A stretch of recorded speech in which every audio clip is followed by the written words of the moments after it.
We grow when we give. We grow when we give. We grow when we give. Nosotros crecemos cuando damos. We grow when we give. 与えるとき成長する。 We grow when we give. Welcome to ROG, Return on Generosity. I'm your host, Shannon Cassidy. This podcast celebrates generosity at work, not financial giving valuable time, mutual respect, alternative perspectives, and genuine collaboration. Our special guest today is a legend, Mia Ives-Rublee, who recently met with Kamala Harris and other leaders to discuss issues related to disability, race, and equality, is the director of Disability Justice Initiative at the Center for American Progress in Washington, D.C. There's so much I admire about Mia.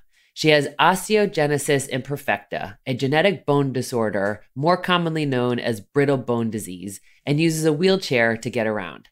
Since she was a little girl, she always fought through her own physical limitations.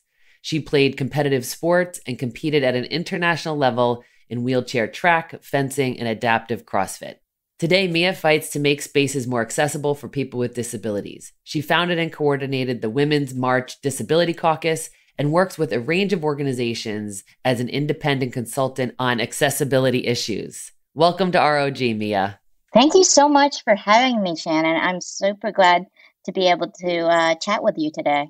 Thank you. Me too. I cannot wait to learn more from you and about you. So why don't we start with the story of Mia? Tell us a little bit about you. The story of Mia. Yeah. So I was born in Busan, South Korea, was adopted by a white family who had 3 other kids at the time. Moved to Washington State, to a little town known as Walla Walla, Washington. It's a great roll off the tongue. You know, grew up there for a couple of years, and my parents had decided that the place just didn't have enough resources for 2 kids who had significant disabilities. So my oldest brother also has osteogenesis imperfecta and other disabilities. And so they were really worried about the types of services we would be able to get in such a small town. And so my parents moved us all the way across the United States, and we landed in North Carolina. So I grew up mostly in Greensboro, North Carolina, which Greensboro is well known in the civil rights community as the place where one of the most famous sit-ins happened during the time of the civil rights movement. So, you know, I grew up in a very progressive household. So my parents spent a lot of time advocating for their kids. 3 of us had different types of disabilities. And so my mom was a big advocate for us while we were growing up, and my dad as well. I got into middle school, and my uncle, he was in the Paralympics. He was a part of the Paralympic soccer team.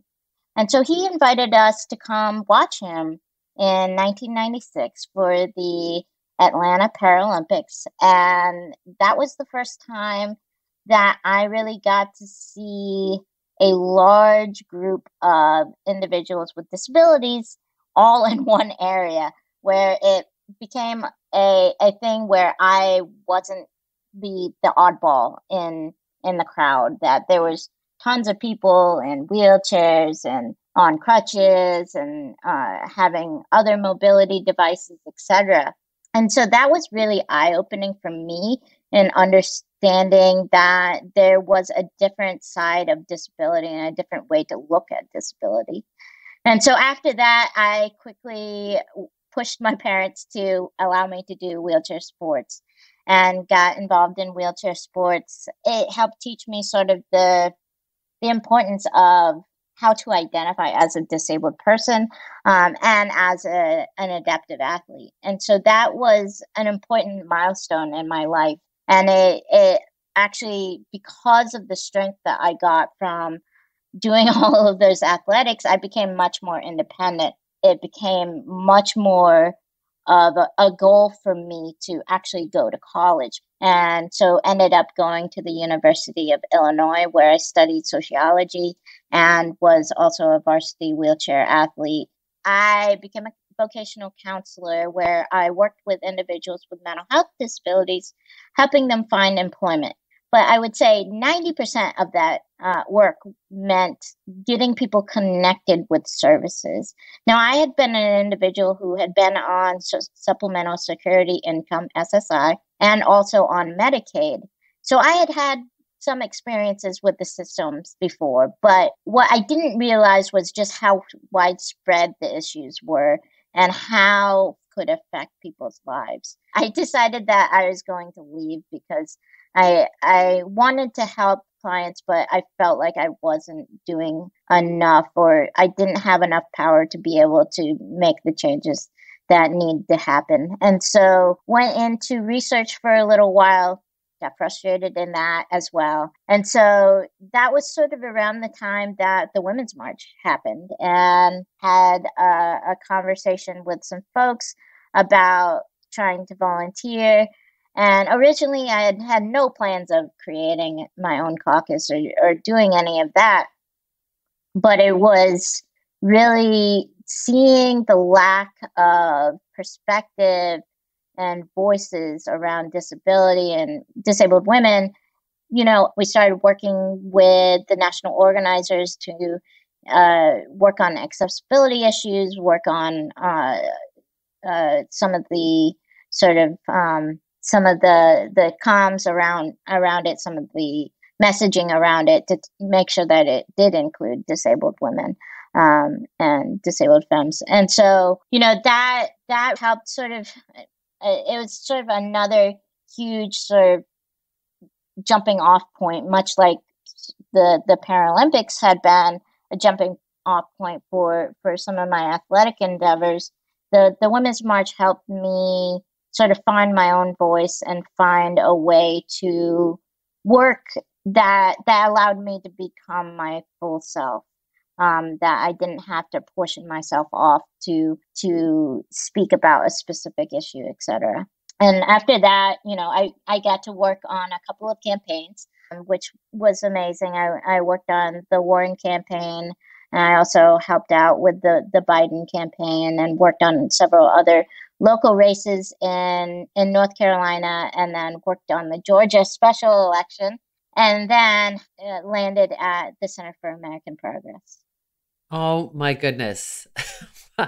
What an epic story. Mia, this is so profound to think about how you have continually navigated through obstacles and through like finding purpose. That's like the theme of what I'm hearing in your story, is like you always sought to find purpose and how to use the gifts and strengths and talent and interests that you have in ways that you found fulfilling. What were conversations like related to being disabled, or to equality, or to serving others? Like, give us a little glimmer into sitting in that kitchen or wherever it is that you convened. Yeah, I don't think my parents were very, very particular in how they treated me and my other siblings who had disabilities. We were expected to do chores just like all the other siblings. There was no tiptoeing around that. We were expected to do as much as we could. You know, we were folding laundry. We were, you know, clearing the tables. We were, you know, vacuuming our rooms, cleaning our rooms. Although my mother would tell you that I was not very good at it, and I will admit that. But yeah, my parents were always about making sure that we were as independent as possible. And I think that was a very important aspect to my parents, was that they wanted to prepare us for adulthood, just like any other kid. And I think that's been a real problem that I've seen, especially, you know, I have done coaching for disabled youth, especially track and field and basketball. And one of the things that I always worry about is when I see parents who are coddling their disabled children. And I totally understand sort of where they're coming from. They've spent so much time trying to keep their kids safe, keep their kids healthy. You know, it's a real juggling act, and it's a real sort of balancing to make sure that your kid is healthy and safe. But then you also have to consider that they're going to become adults So, I think that there has been issues around parents of disabled kids sort of treating their disabled kids differently, and how that can affect their sort of their ability to transition out of high school and into sort of more of an independent environment. They coddled us right after surgery or right after getting sick or something like that. But, as soon as we were up and at 'em, got to take care of yourself, kid. That's really helpful to understand. So what can you teach us about some of the myths and the stereotypes around hiring people with disabilities? And then once they're in an organization, how to empower them and really enable them to be their full productive selves? Yeah, I think, oh my gosh, how many myths are there around employing disabled people and disabled workers? I think one big myth is that disabled people don't work. That's the biggest myth that we see, is that people don't see us as workers. And that is shown in sort of workers' rights movements, that is shown in sort of who is portrayed as a contributor to society. And that has been one of the biggest hurdles, is people not seeing us as individuals who are capable of working. And so how does that affect things down the line? I think it affects, the hiring. I have been to interviews where people are asking me, how are you going to even do this job? Not even asking me what are the ways we can accommodate you? It's literally, I don't believe you can do this job. I don't know why you're interviewing here, kind of thing. Or people who will backtrack once they find out I'm in a wheelchair. And that's just for a physical disability. That's not counting mental health or intellectual disabilities. That's literally just talking about a physical disability and people's own conceptions around that. So I think, it affects you when you're in the hiring mode. It can affect your ability to progress in your career. Because one thing that often happens is a lot of the sort of activities that are required to sort of progress in your career, like going to happy hours, like going on work trips, like going, etc., right? These things that are often required, or to work extra hours, are sometimes not available or accessible or accommodating to disabled workers. And so that often makes it so that the individual has difficulty climbing the career ladder. And you look at, a lot of times disabled people aren't able to take the real career risks that need to happen in order to help push you in your career, because you are always thinking about, do I have healthcare benefits, right? And while the ACA has been helpful, the coverage from the ACA is nowhere near the type of coverage that you would get from a good employee-based health insurance. It's not even close to Medicaid standards. And so the problem is that we continue to create systems to ensure we keep disabled people in poverty. We look at things like supplemental security income, right? That has asset limits that don't allow individuals to save, or earning limits that make sure that if an individual does finally get a job, that they're penalized for that job and can lose their benefits, which means that they can lose their Medicaid. And if somebody has a complicated health issue, then they might not be able to go get a job because they rely on Medicaid to be able to cover them whenever they have to be hospitalized.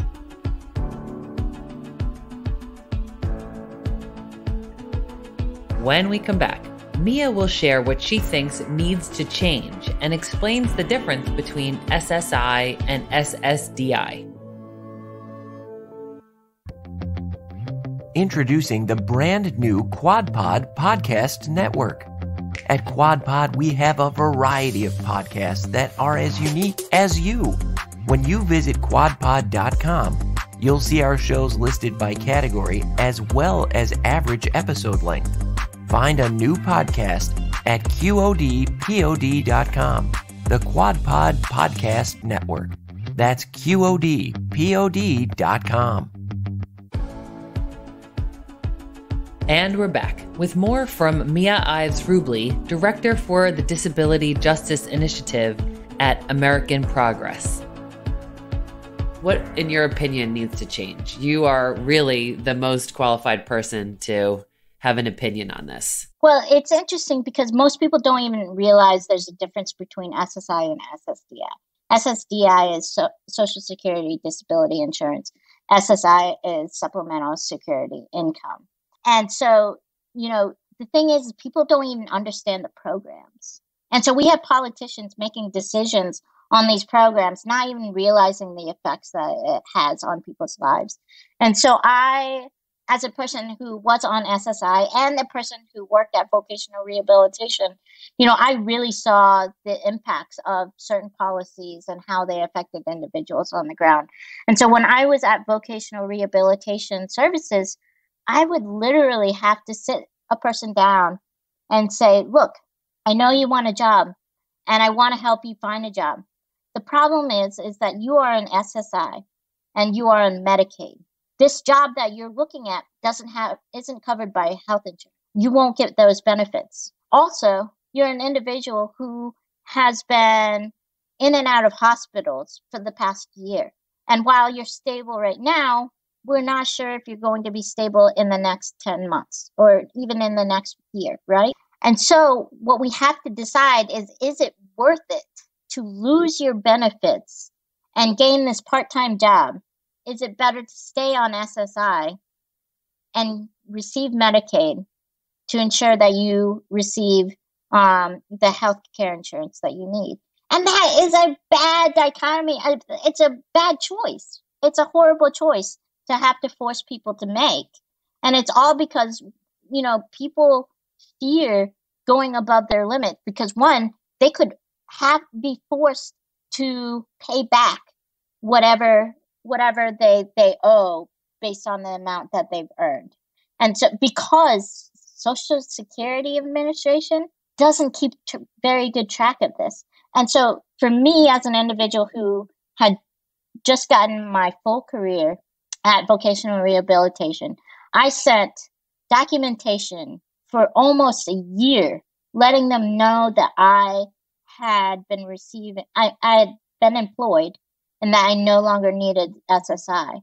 And I had to knowingly put all of my payments, SSI payments, into a savings account so that I could make sure that I didn't spend that money so that I could pay it back to Social Security Administration.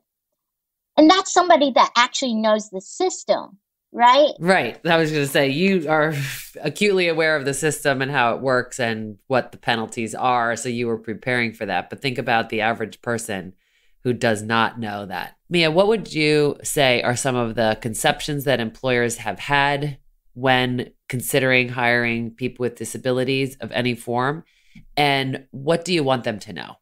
Yeah, so I've actually had conversations with individuals, employers in the past about the many issues that they're concerned about around hiring disabled workers. And, I actually created a toolkit in response to some of these questions. And some of the questions that they have concern particularly around accommodations. They don't understand sort of the laws and they don't understand the ADA, the Americans with Disabilities Act, Title I part, which talks about employment. And they're not exactly sure what they're required to do and what they aren't required to do. Now, I'm not a lawyer, so I will just state that. But the thing that I talk to them about is that a majority of the accommodations that they can provide cost less than $100. Majority of them don't cost anything. People are kind of shocked by that. But some of the things that I suggest to individuals is, one, to review their handbook to see sort of where they talk about accommodations, because a majority of employers will copy and paste this specific line from other handbooks. And it's amazing because it's word for word. I see it in every single handbook that I have reviewed so far that basically is very, very vague. And it just says, talk to your supervisor if you require accommodations. And that's it. That's the total of what they talk about in terms of accommodations. And when I talk to them, I'm like, look, okay, you're going to be required to provide accommodations not only when you employ the individual, but also during the interview process. So you need to think about the whole process from start of hiring an individual and doing the interviews, getting that person to a place that they can get promoted. That's the wide variety that you need to cover for accommodations. So that means that you, one, should have a separate line item in your budget to cover accommodations. That's just straight up. Which could be as low as $100, you're saying. Like, what's an example of some of the free ones, just so listeners have a sense of what you're referring to? Yeah, so adjusting somebody's schedule is a free one. Allowing an individual to work from home, another free one. Allowing an individual to bring their service dog into the office, another free one. So a lot of these accommodations are free of charge. I would say I would have at least $1,000 in your budget item, depending on how many people you employ. Accommodations can go anywhere from a standing desk, which, a lot of people get standing desks now. It can mean getting a keyboard that's ergonomic, right? Getting a chair that's ergonomic. All of those count within accommodations, and people don't realize that that's actually an accommodation that is covered under the Americans with Disabilities Act. Oftentimes they're just like, oh yeah, we just, pay for it out of our, normal office budget. And I'm just like, yeah, but that's an accommodation, don't you realize? And so, thinking about, how are you talking about accommodations is extremely important, because not only does it show that you're committed to it, but it also sort of signals to potential disabled workers that you are a friendly environment for them. And so will help increase the amount of disabled people willing to apply to your job, increasing your pool of applicants. Because let me tell you, disabled people are some of the most adaptive, creative individuals I've ever met. So you want to go after them. And so, thinking about, you need to provide accommodations for when you're hiring, interviewing and hiring an individual. So you need to make a statement within your application saying, hey, if you require accommodations, please contact us. That's actually part of a requirement by the ADA. 2, when you're inviting somebody to do an interview, have that statement in your line, in your email saying, if you require accommodations, please contact blah, blah, blah. So 3, actually have a person that's in charge of accommodations. Make sure that they're an individual that understands what accommodations mean, understand the wide variety of accommodations, is actually willing to sort of push beyond the standard subset of accommodations that most people provide, right? If you are an organization that wants to be extremely open and welcoming to the disability community, you shouldn't go for the bare minimum. So you should be attempting to be as accommodating and open as possible, because that's going to bring in more talented individuals who are excited about working at your location. And so making sure that you have an individual who thinks that accommodations is actually an important part of making a work environment work, then, that's the person that you want to bring in. You don't want somebody who is skeptical of that and who is penny pinching and, doesn't want to provide accommodations. That's not helpful in your HR department. Next, what you want to do is make sure that you have a process within your handbook stating how an individual will request accommodations. So often, again, like I said, it's very vague. It's like, talk to your supervisor. Right.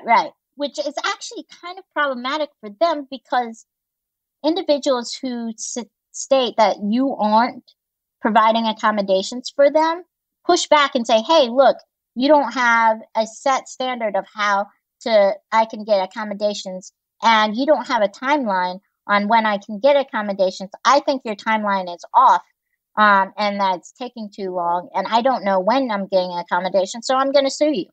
You should, at the bare minimum, have a process in your handbook stating this is how long you should expect it'll take to get an appointment with our accommodation person in order to talk about providing accommodations.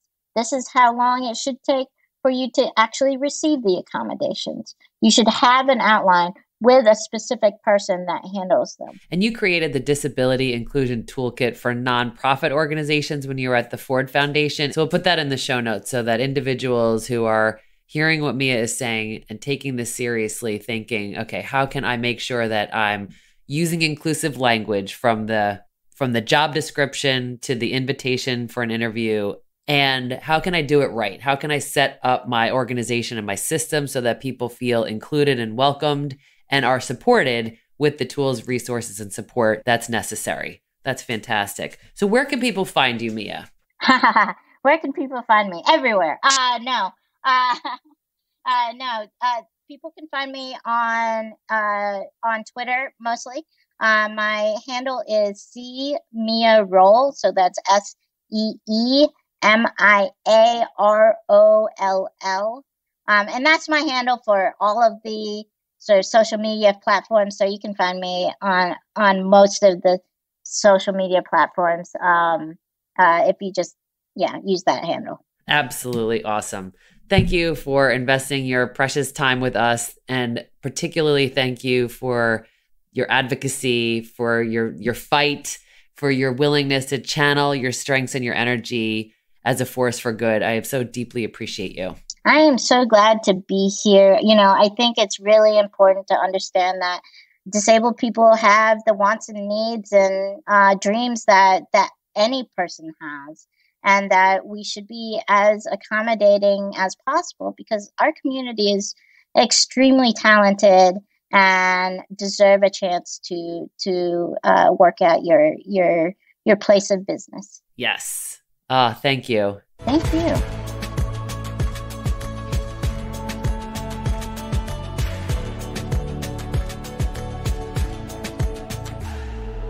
ROG takeaway tip: how to apply what we've learned to our own work and lives.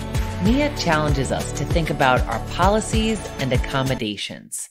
Policies. Does your organization have an employee handbook? If so, what does your employee handbook say about hiring people with disabilities? What does it say about accommodations? How will you learn more about ADA, SSI, SSDI, or Medicaid for your disabled employees? As Mia said, make sure people with disabilities are at the table when policy is being made. Accommodations. Let's start at the beginning, the interview process. Does your current process include a question to candidates about accommodations? Once they're being interviewed, how do you inquire about what accommodations a particular talent may need? Once that person's hired, what accommodations do you offer? What could you offer?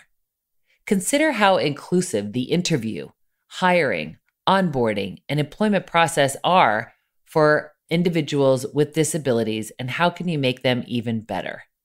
This week, take some time to inquire about your current policies and accommodations. A small shift that you could make this week is an inclusive statement in the email to interviewees like, "Let us know if you need any accommodations." It's kind, inclusive, and easy. Next week, please join us for Wade Thomas, author of From the Heart: Achieving Epic Results Through Building a Heart-Based Culture of Compassion and Empathy. Until next week, stay generous, everyone.